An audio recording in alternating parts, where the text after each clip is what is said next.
देखो आज भारतीय भवन के ए के बी देखेंगे। पिछला वीडियो में हम लोग देख लिए थे कुछ ए के ए वन के ए देखे थे टोटल, और सब डिटेल से बढ़िया से देखे थे। एक में कह रहा है कि निम्नलिखित में से कौन सा अपरमेय संख्या, याद रखियो परमेय संख्या किसे अपरमेय संख्या, परमेय संख्या होता है ना, थोड़ा सा इसे पिछला वाला थोड़ा सा रिवीजन में। परमेय संख्या कभी भी रूट और दशमलव में नहीं होता है। कुछ में नहीं होता है, रूट और दशमलव में नहीं रूट और दशमलव में नहीं होता है। यानी जो रूट और दशमलव में रहेगा ना वो अपरमेय संख्या होगा। कुछ होगा अपरमेय संख्या।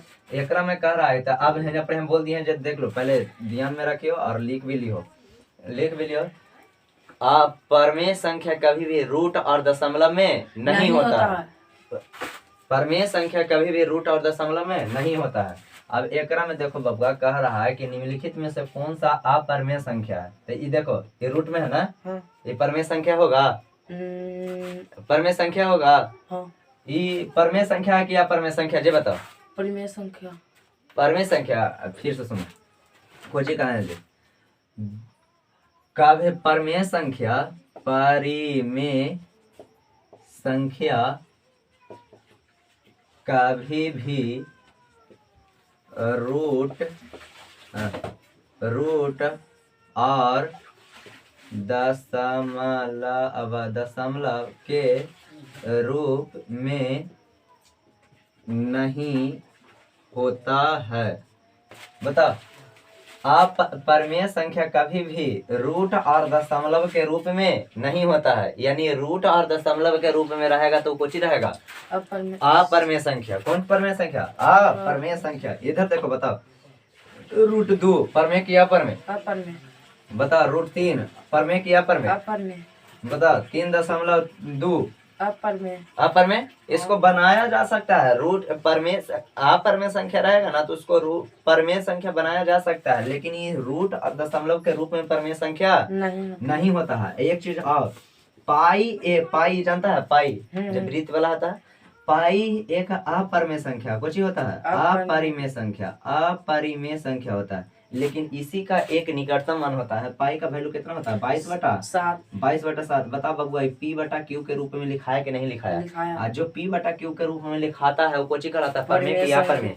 परमेय ना। यानी पाई है जो अपरमेय संख्या है, लेकिन 22/7 कोची है? परमेय संख्या। यानी ओकरे चीज है जो परमेय है। तो ई ध्यान में रखिएगा, परमेय संख्या कभी भी रूट और दशमलव के रूप में नहीं होता है। ठीक, इतना समझ में आया ना?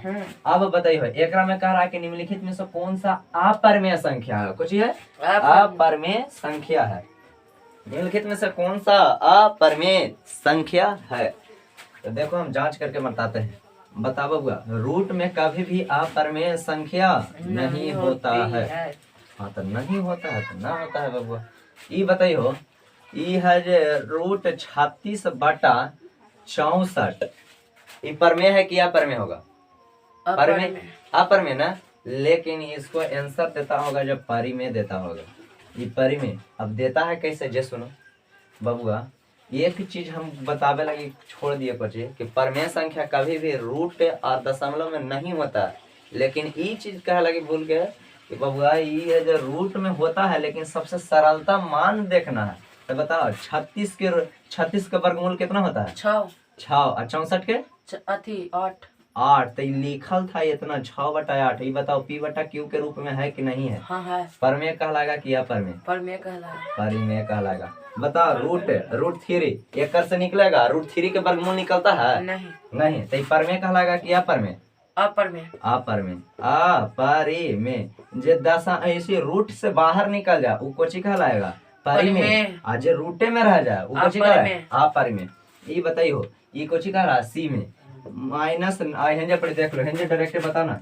ये 9 तो है जो बाहर निकला है, यानी पी के जगह है, क्यू के जगह ये 49 के लिख 49 के वर्ग कितना होता है? 7। तो 7 यानी 9/7 हो गया। आई माइनस में है तो क्या हो गया? ये बताओ, पी बटा क्यू के रूप में है कि नहीं? परमेय की अपरमेय? परमेय ना। ये हो गया परिमेय। ये बताओ, 3 के वर्गमूल के 9 के वर्गमूल कितना? 3। 81 के वर्गमूल 9 यानी 3/9 यानी परमेय की अपरमेय? परिमेय ना, लेकिन एकरा में कह रहा था कि निम्नलिखित में से कौन सा अपरिमेय संख्या है। तो अपरिमेय संख्या खाली ई वाला है ना, √3 ना। समझ में आया कि नहीं आया? आया। अब देखो क्वेश्चन नंबर दूसरा देखो, याद रखियो, दो परिमेय संख्याओं के बीच में अनगिनत परिमेय संख्या निकाली जा सकती है। परिमेय संख्या कभी भी रूट और दशमलव के रूप में नहीं होता है। ठीक, रूट और दशमलव के रूप में नहीं होता है, लेकिन रूट से बाहर निकाल करके बात करेंगे, है कि नहीं है, जो जांच करके बता दिए ना। ये एकरा में कह रहा है कि समीकरण और कुछ कह रहा होगा, बुक में से देखिएगा, कह रहा है, देख लेते हैं, कुछ तो कह ही रहा होगा, आधा लिखे बताइएगा। कह रहा है कि नीचे दिए गए समीकरण में कई समुच्चय हैं, प्रत्येक समीकरण का ठीक एक समुच्चय के साथ जोड़ा लगाया ताकि समीकरण का हल समुच्चय में ठीक ठाक हो सके। तो कह रहा है कि देखो कि ई वाला है जो ए और बी में मिलान कीजिए कि कौन सा है जो कौन समीकरण है जो कौन से बैठेगा। सबसे पहले सब के मान है जो x के मान निकाल करके देखिएगा कि कौन वाला होगा जे। अब हम पहिलका करके निकाल करके बताते हैं। ठीक, बता बबुआ, 3x माइनस में 9 बराबर 2 ना है। बता 3x आई बराबर के ई पट्टी माइनस में, तो ऊ पट्टी जाएगा तो कुछ प्लस में, यानी 2 और प्लस में 9 ना, यानी 3x बराबर 9 और 2 11। आई बराबर के हिना पड़ी कोई चीज ना, तो गुना में है कि कोई चीज में है? गुना में ना, तो इधर गुना में तो ऊ पट्टी जाएगा तो कुछ भागा में, यानी x बराबर कितना हो गया? 11/3। ये बताओ p बटा q के रूप में है कि नहीं है? है ना। p बटा q के रूप में रहेगा तो परिमेय होगा कि अपरिमेय? परिमेय संख्या, यानी पहिलका में c में मराएगा कि नहीं मराएगा? पहिलका के c होगा। पहिलका देख लिए। अब दूसरा का देखो को, x स्क्वायर माइनस में 1 बराबर में 1 है। बताओ x स्क्वायर बराबर के ई पट्टी प्लस में ऊ पट्टी जाएगा तो कुछ माइनस में है, ई बराबर के ई पट्टी माइनस में ऊ पट्टी जाएगा तो प्लस में, यानी 1 प्लस में 1, यानी x स्क्वायर बराबर में 1 प्लस में 1 कितना हो जाएगा? 2 होगा ना। ई बराबर के ई पट्टी स्क्वायर तो ऊ पट्टी जाएगा तो कुछ में, यानी x बराबर में √2। बताइएगा √2 के वर्गमूल निकलेगा? नहीं निकलेगा। तो √2 जिसका वर्गमूल नहीं निकलता है, जो रूट में रहता है, ऊपर में कहलाता कि अपरिमेय? तो बताओ ई बबुआ कौन में, ई पर अपरिमेय संख्या के समुच्चय होगा कि नहीं होगा?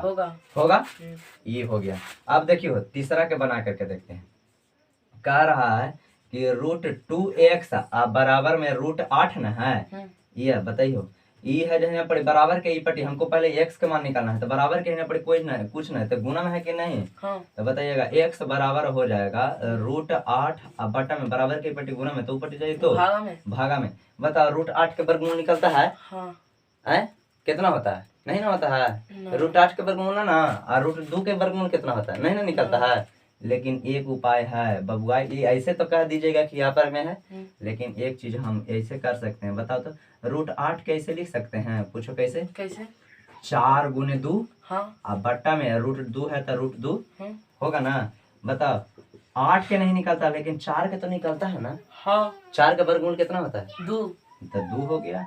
ये बताइएगा, ये तो रूट घर में रह गया बेचारा के, कोई साथी नहीं मिला था, ये अंदर में √2 और बट्टा में √2 होगा कि नहीं? ये 2 से 2 जैतो की चचा की ना जैतो गिल्लो, यानी x बराबर गिल्लो कितना आ गया? 2 आ गया। बताइएगा x बराबर 2 आया है, प्राकृत संख्या कहलाएगा कि पूर्णांकों का समुच्चय कहलाएगा? ए प्लस में 2 पूर्णांकों का समुच्चय कहलाएगा कि कैची कहलाएगा? प्राकृत संख्या। सुनो, प्राकृत संख्या किसे कहते हैं? गिनती के सभी संख्या को प्राकृत संख्या कहते हैं, यानी धनात्मक वाला ना आना चाहिए हमेशा। गिनती के सभी संख्या। काउंटिंग कितना से शुरू होता है? 1 2 3 4 5 ऐसे करके। एक में देखो ई एगो आओ, ई वाला थोड़ा सा बतावे से पहले हम एगो आम निकाल लेते हैं। ई वाला x प्लस में 95 बराबर में 59 यही ना है। बताओ x बराबर में 59 आई बराबर के ई पट्टी प्लस में ऊपर जेतो तो कुछ में माइनस में, यानी आ जाएगा। एक में से घटाइएगा तो माइनस में आएगा कि नहीं आएगा? ये बताइएगा कितना हो जाएगा? 4 घटाइला के बाद में बबुआ बताओ, ये 4 हो गया। 4 आई कितना? 8 है। 8 में से 5 गया 3 माइनस में ना। प्राकृत संख्या कहता है कि गिनती के सभी संख्या को प्राकृत संख्या कहते हैं। गिनती के सभी संख्या को प्राकृत संख्या कहते हैं। तब प्राकृत संख्या हमेशा धनात्मक आएगा कि ऋणात्मक आएगा? धनात्मक आएगा। 2 प्लस में आया है ना, तो ई कोची वाला समुच्चय कहलाएगा? प्राकृत संख्याओं के समुच्चय। प्राकृत संख्याओं के समुच्चय कहलाएगा। ये ऋणात्मक में आया है, हाँ। लेकिन पूर्णांक संख्या किसे कहते हैं जो थोड़ा सा हम बता देते हैं। वैसी संख्या, वैसे पूर्णांक संख्या शून्य सहित धनात्मक एवं ऋणात्मक सभी संख्या को कोची कहते हैं? पूर्णांक संख्या। धनात्मक भी हो या ऋणात्मक भी हो कोई फर्क नहीं पड़ता है। धनात्मक एवं ऋणात्मक सभी संख्या को कोची कहते हैं? शून्य सहित धनात्मक एवं ऋणात्मक सभी संख्या को कोची कहते हैं? पूर्णांक संख्या। बताइएगा ऋणात्मक में आया है कि नहीं? ये वाला कौन वाला कहलाएगा? पूर्णांक संख्याओं का पूर्णांक संख्याओं का समूह। समझ में आया? एक एक ठीक है। इसी तरह पढ़ते रहिए, हंसते रहिए और मुस्कुराते रहिए। रोज क्लास